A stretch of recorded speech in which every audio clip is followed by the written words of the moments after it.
I was gonna say Steve Harvey put out a hit. No, Steve didn't put out no hit, but survey says. Survey says. A lot of room for growth, but we're not begging. Even though you should hit the subscribe and like if you are listening and you like what you're hearing or seeing, do it. Because it helps. But we're not beggars, because what we got over here is talent and patience. So that shit will take us to the moon. We're gonna talk about comedy news right now.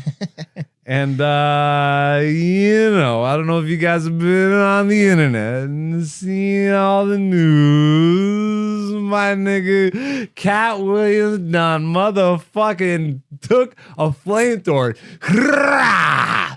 to the whole fucking godforsaken satanic occult industry that is show business. Katt Williams scorches the earth and every comedian on it. Yeah.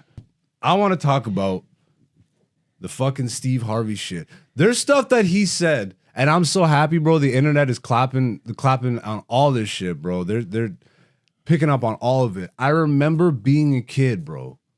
There's certain comedians that I really loved, and then they just disappeared. And now I'm starting to understand why. Sinbad being one of them. Okay.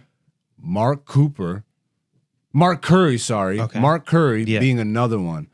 This dude was so funny when I was a kid, bro. If you're not old enough to remember, Mark Cooper had the show. Curry. Mark Curry had the show Hanging with Mr. Cooper. My nigga. Hanging with Mr. Cooper. Yeah.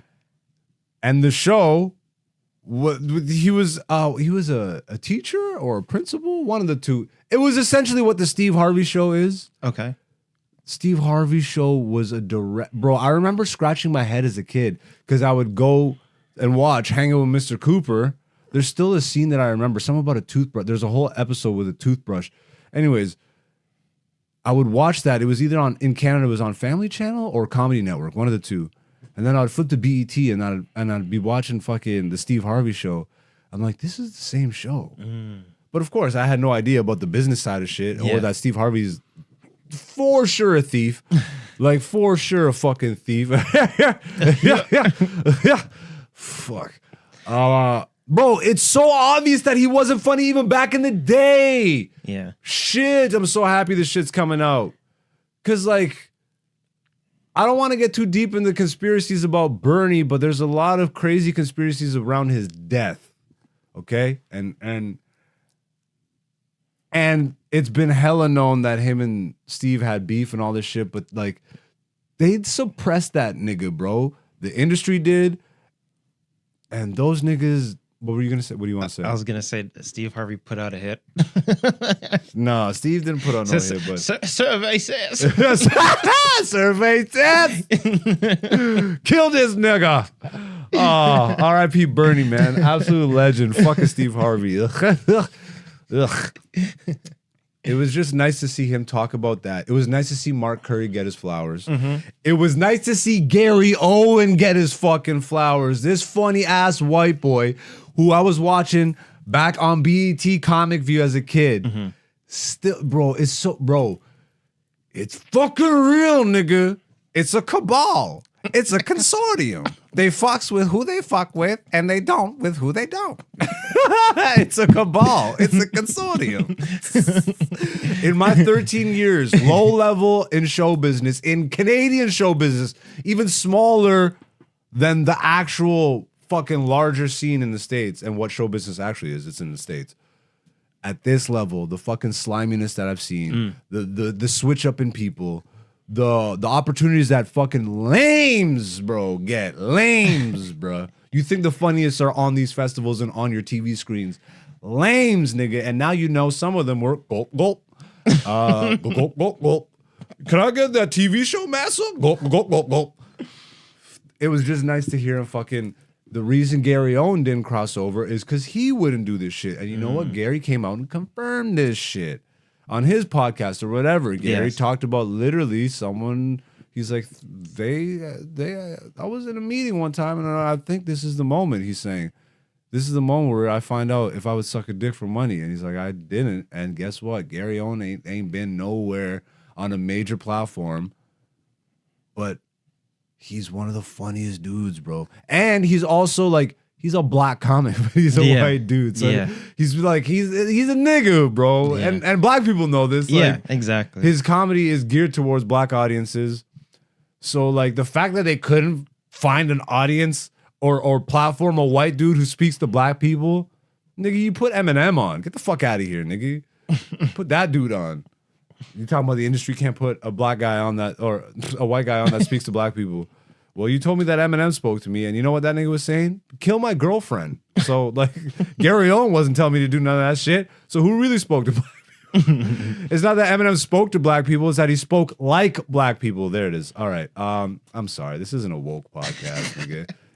Eminem, do your thing. I don't give a fuck. I'm not one of these that's trying to bury him, although it's a cabal. It's a consortium.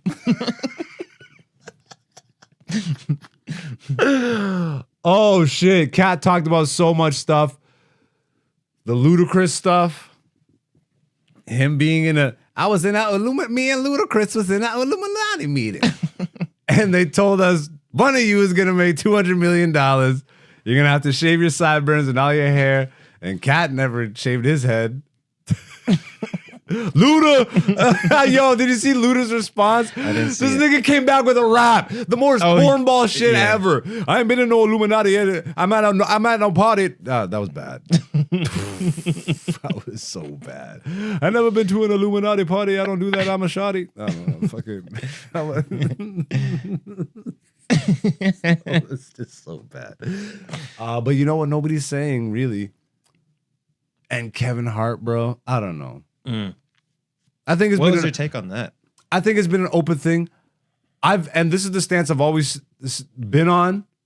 I never really found Kevin Hart funny on stage, you know? But that doesn't mean he's not funny. I found Kevin Hart jokes funny, but I've never found a whole special to be like, it's just not my style of humor. Even back in the day when he was starting to pop and shit. But one thing I always said was that this nigga's a worker, bro. I never took that away from him. But now, over the years, you see this nigga doing certain, I don't know. Remember that Jay-Z interview that he did? Did you ever see that? No. Just in case it gets flagged, because we've had issues with pulling up clips and shit. I'll mention the clip. If you want to go see it, go see it. But he did this interview with Jay-Z, and he's talking about the industry. And he's talking about, once I got into the industry and da-da-da-da-da, I was like, oh, now I'm in this room.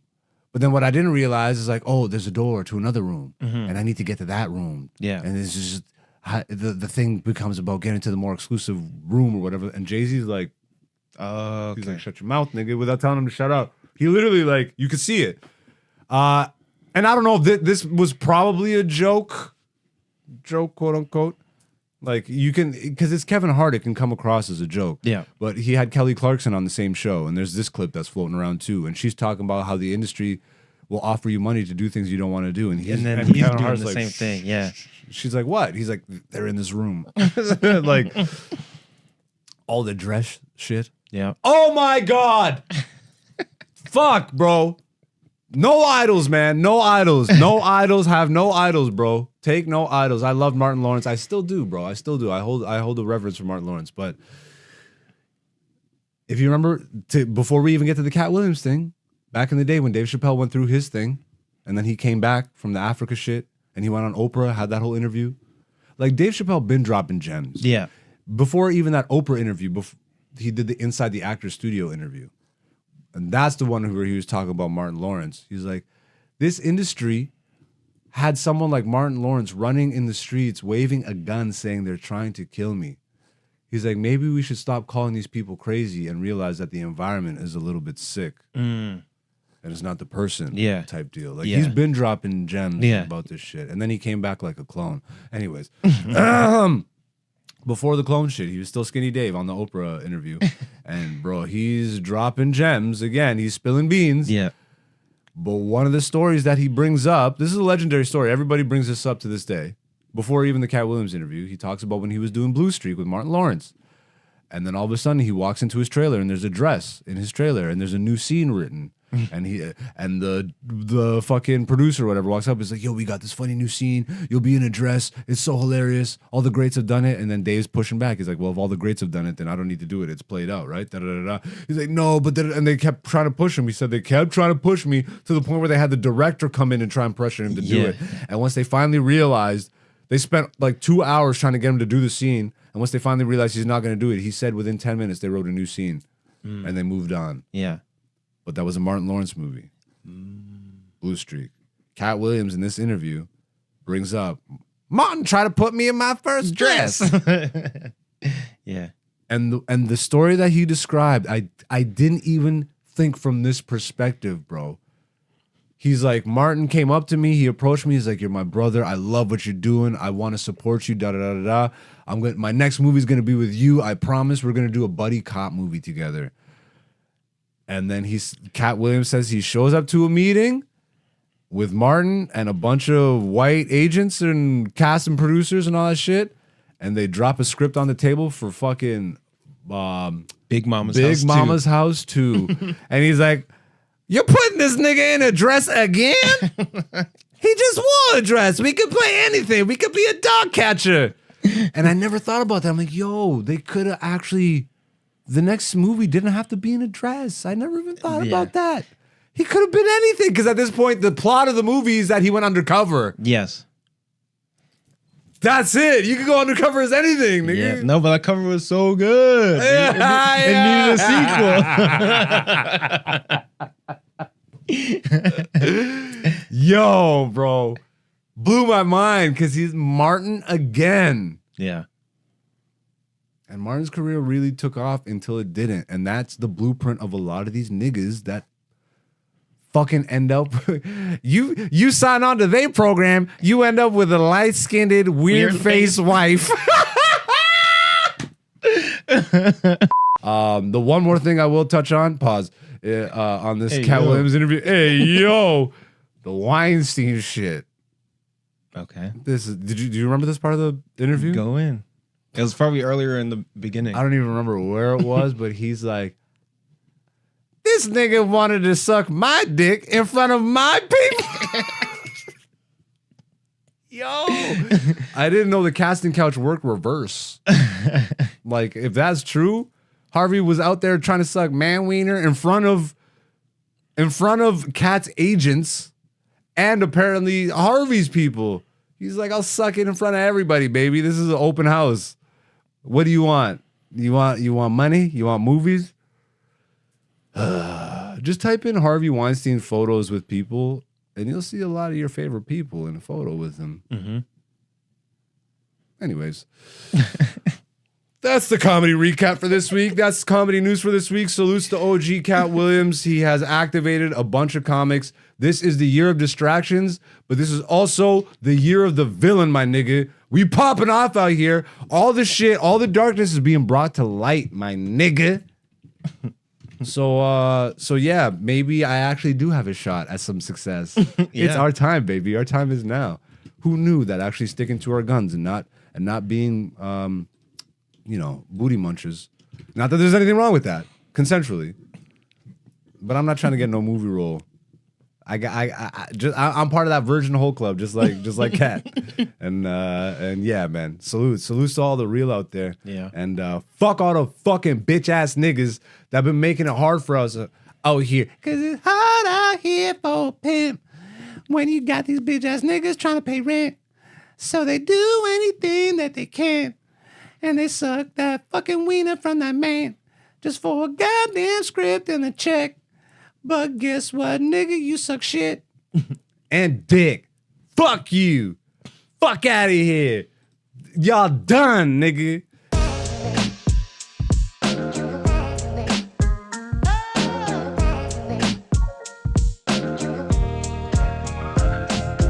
What's up, beautiful people? Thank you for watching this. If you like that, make sure you hit the subscribe button and the notification button. We got new podcast episodes every Wednesday. Comedy clips and segment clips throughout the week. Follow me. I'm aka Black Zeus on all social media. Dante is Person1Prod. And, stay beautiful. Peace, peace.